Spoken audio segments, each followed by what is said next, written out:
Hi, first of all, any injuries or illnesses ahead of the game against Fulham? No, we're all good. Gallo Kanté suspended, but he's back in training with us from tomorrow, so we're all good. Good to hear. Interested to hear about your memories of this Fulham-Chelsea victory, because, you know, as derbies go, it's not the most ferocious in the Premier League, but still an exciting fixture, isn't it? Yeah, it is an exciting fixture, and I always felt it had an extra edge to it, as I think the squad that I played in did. A different relationship to some derbies. Fulham at that time was sometimes in the Premier League, sometimes not, but whenever they came, they really had a feeling of wanting to beat us and get one up on us. So yeah, without fans, obviously takes a slight edge off these things, but mentally, I think as players and as a club, we should certainly retain that passion of what this game means. Yeah, I'm looking forward to watching. How have the players been? Have you noticed a change in them after that win against Morecambe? Because of course you hadn't won a match for 3 games before that.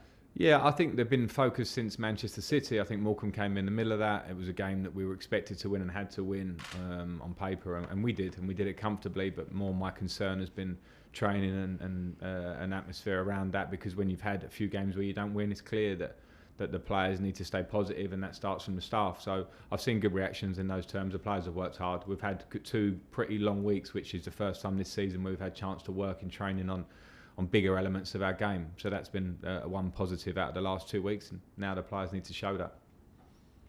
And finally for me, you Frank, how are you dealing with it all? So many reports, your name's all over the media, but how are you feeling? I'm feeling fine. I was very aware when I came into this job, and I think if you manage a top club in the Premier League or in the world, which Chelsea is, you have to understand that pressure will come very quickly at times, and pressure is actually constantly there anyway. I always felt pressure in our good run, or last season when expectations were lower for us, and we what I felt achieved very well. So it's very normal. I've been here as a player for a long time, so it's part of my job. It actually focuses my concentration completely on how to get us some results, because we know in the last few games it hasn't been good enough, and that's fine for me. Thank you with us, PLP. Thanks. Hi Frank. Hi. You've got a really good record against Fulham, unbeaten in the league since 2006. Does that help mentally in any way, especially after that defeat to Manchester City?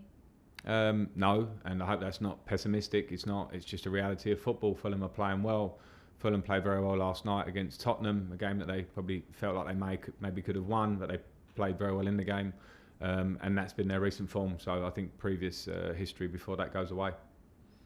Yeah, I was going to ask you about their form actually, because obviously they had a poor start to the season, but Scott Parker's really made them hard to beat lately, taking points from Liverpool, Leicester, Southampton and Spurs. So how do you make sure that you don't make the same mistakes other teams have perhaps made against them? Well, we just have to concentrate on ourselves being the best. When you say mistakes to other teams, I don't think it's necessarily mistakes. We must credit Scott and his team there, because they have, certainly with a change of system and how they've worked on it. You've seen a clear style of play. You've seen a clear way that they're not giving many chances to teams in games. They're very well organised, and they have threats throughout their team. So I don't think it's about mistakes. They've drawn with Liverpool recently. They've drawn with Tottenham last night. It's going to be a tough game no matter what, but we have to focus on ourselves. Just finally, you said to Jess there that you've been given that little bit more time on the training pitch. What are you hoping to get out of your players on Saturday that this extra time has afforded you? Well, we'll see, but I know one of the huge... I know the rules in football. No matter what squad you have, and particularly if you have young or new players into a squad, you need time to work. And I think one of the big, huge pluses when you reflect on last season was that we had that, and even with the young squad and some areas that were clearly imbalanced in the squad, we had long pre-season. We worked moments through the season where we could work, and I saw lots of great things. Earlier in the season, we had great things coming through. Then we've had a tough patch. So those 2 weeks have given us a chance just to refocus on the basics of our game and what we are and how we want to play. So I just want to see those things come through.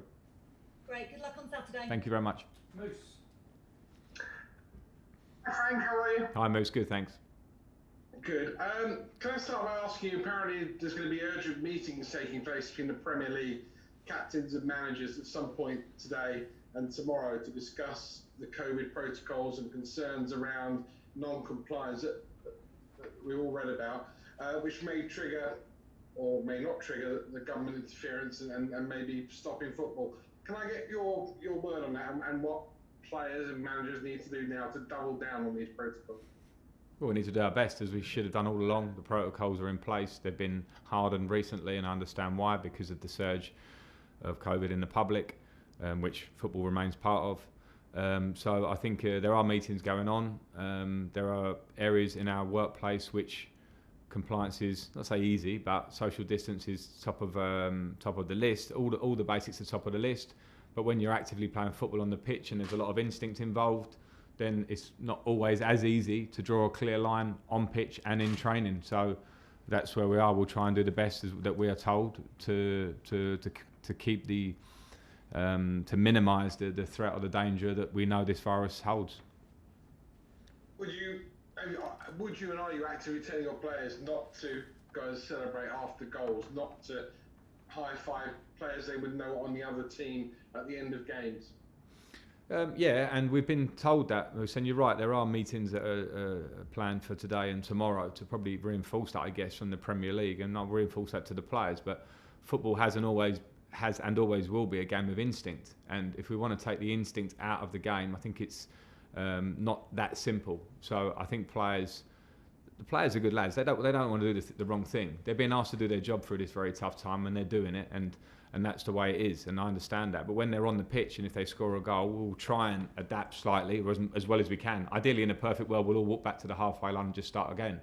But with football, maybe it won't quite be the case. And I don't think you can hold players hugely to account unless there's clear flouting of those rules. But that's certainly not an easy line to draw in-game in football. And finally, obviously up against Scott Parker, someone you know extremely well. And he's been well talked about as being a coach and a manager since he went to Spurs and took charge of a youth team. Now obviously come for at Fulham. What did you see in him though when you were teammates that made you think, yeah, he's going to be a Premier League manager? Diligent, good football brain, very determined, wants to do well in everything he does, prepares right.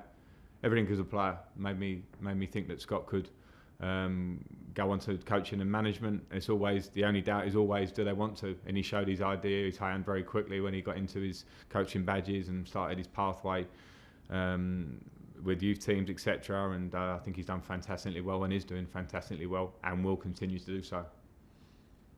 Brilliant. Good luck, Frank. Thank you. John Southall, 5 Live. Hi, Frank. Hi, John. Just on Scott Parker, can you understand his complaints from midweek, Scott Parker, that the game was, rearranged at such short notice? Or in the current climate, is that something that could happen to any club and you just got to take it on the chin and get on with it? Well, yeah, I don't think Scott was saying that in the current climate it can't happen. I just think he was talking about how he was, how they were notified and when they were notified that the game was going ahead. Because we do as managers plan, every manager in this league plan for games, squad, games ahead. Because when you play every 2 or 3 or 4 days, you have to think about legs, and particularly, I guess, for Scott, if they've come through a time of isolations and positive tests through their squad, I'm sure it's been a tough time for him, so I would understand his frustrations. Do you think as a squad you're in a better place than you were, say, 2 weeks ago? You've had 2 weeks without a midweek game, so you've had a couple of weeks of full-on training, I'd have thought, haven't you? Yeah, we've had good work. We've had good work on the training pitch, so I've just been saying that. So that's been a positive of the 2 weeks. It's our first 2 weeks that we've been able to work through the week at a really physical level, which is important if you want to improve as a team. Just on, I know you've spoken about the new protocols, but I mean, if we're being realistic, how difficult is it to say to a player, if you score a goal, say in the 90th minute, you win a game, you can't celebrate? I mean, it's instinct, it's natural instinct, isn't it? And I suppose you've got to be careful that people aren't going to get booked for celebrating if that happens.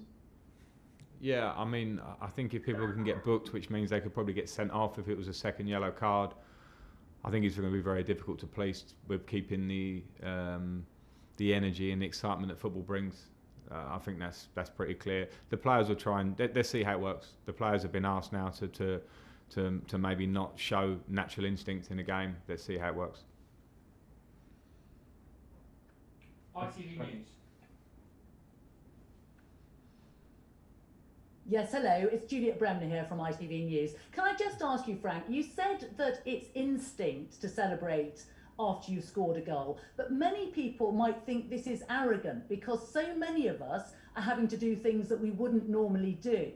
What do you feel about the fact that others feel that football players really should lead the way and show an example? Yeah, I think, just to be clear on that, footballers are doing everything that everyone else is being asked to do as well. Some people are being asked to work from home, footballers aren't. So they're being taking themselves into an environment where they're potentially maybe putting themselves in danger, but maybe the family they go home to, a pregnant wife, a grandparent, a parent, a brother, a sister as well. So I think we have to understand that footballers are human as well, and they're being asked to go and do their job in this moment. So I think that's one thing. And I think if you understand football and understand the passion and the instinct which every fan has, every person in the street has for football, if they love football, they understand that it can bring out emotions in you. So to control the emotions, I think, is a fair ask, but to dictate emotions, I think, will probably be very difficult on pitch. I just said before, I think we should see how this goes, because I think as it goes along, we'll see if players can control it. I hope they can, but this game, this beautiful game that we all love, does bring emotions out on the pitch. But what I want to be really clear about is that players are being asked to come to work and are doing everything they can to toe the line, as is every, hopefully, person in the public to toe the line to get us through this. Last two, Liam and then Nick Pure. Hi, Frank.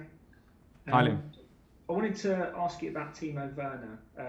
What have you made of his performances through the middle versus when he's maybe starting from a wider position, and how does that change the way that your team's attack kind of operates? Well, I think with Timo through the middle, it's clearly an area of the pitch that he likes to start from.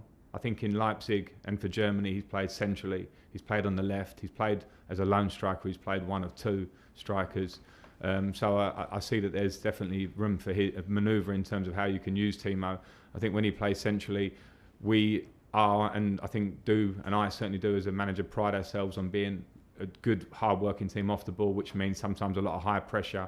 And I think it's very normal that for Timo and others that have come into this team in forward areas for us, will take some time to get used to what my idea is, what their teammates' idea is, because we haven't had working time on the pitch. There's no doubt about that. We've missed. That can only be done at full pace in training to really work on the high press. And that's why these 2 weeks have been useful. So I think his performances have been pretty good. I think they're going to get better. And I think as the more he works with his teammates, gets used to this Premier League, because I think it's going slightly unspoken about the fact that a lot of players that come into this league, a club like Chelsea where there's a lot of competition for places, other players are given time to come in the team, come out of the team, feel the way. Players that have come into the Liverpool team over recent years been given time in those early stages to feel how the team plays.